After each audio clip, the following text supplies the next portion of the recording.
La parole est à Madame Eva Saz pour le groupe écologiste. Merci Madame la Présidente.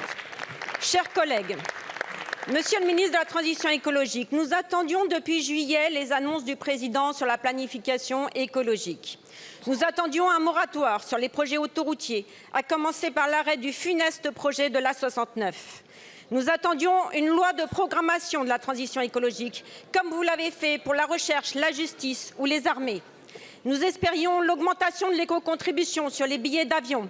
Au final, nous avons eu des formules de com et une stratégie illisible. Il y a une planification, mais il n'y a pas de plan. Il y a des objectifs, mais il n'y a pas de moyens. Il y a une méthode, mais il n'y a pas de volonté politique. Vous ne pouvez pas en même temps défendre les transports collectifs et la bagnole, comme vous dites. Vous ne pouvez pas en même temps soutenir le ferroviaire et céder devant le lobby aérien. Vous ne pouvez pas réduire les moyens des collectivités locales et leur demander de financer les RER métropolitains. Le en même temps, en matière de transition écologique, ça ne marche pas et votre hésitation est irresponsable. Les écologistes ont présenté hier un plan de financement de la transition écologique documenté, progressif et financé. Nous avons analysé tous les rapports que vous avez vous-même commandés. Le rapport du COI, les rapports Philizot, Gontard et bien sûr Pisani-Ferry. Leurs constats sont clairs et convergents. Il faut mettre 13,9 milliards d'euros sur la table dès 2024 et monter à 31 milliards d'euros en 2030. Et nous vous avons proposé un financement de ce plan par l'extinction progressive des niches fiscales néfastes au climat et l'imposition exceptionnelle des plus riches. Nous prenons nos responsabilités parce qu'il y a urgence et si nous portons aujourd'hui les warming stripes qui illustrent l'accélération du réchauffement climatique, c'est pour vous le rappeler solennellement. Alors, mes chers collègues, vous savez que vous n'avez pas à ma question sera simple. Par votre tenue vestimentaire une quelconque tenue. C'est contraire à l'instruction générale du bureau. Mes chers collègues, je vous invite s'il vous plaît à cesser immédiatement.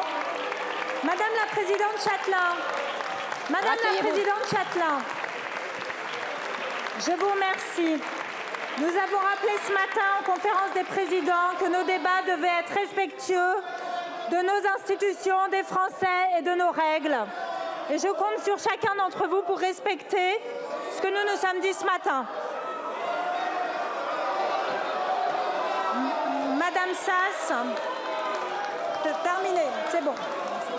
Allez, allez-y, terminez votre question, s'il vous plaît. Notre attitude est respectueuse et nous vous posons une question simple.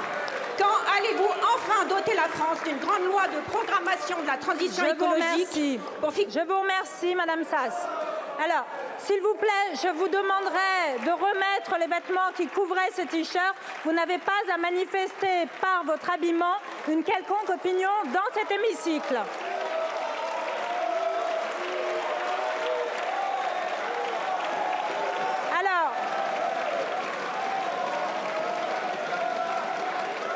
Alors, je suis contrainte. Alors, soit vous respectez nos règles, soit je vous rappelle à l'ordre.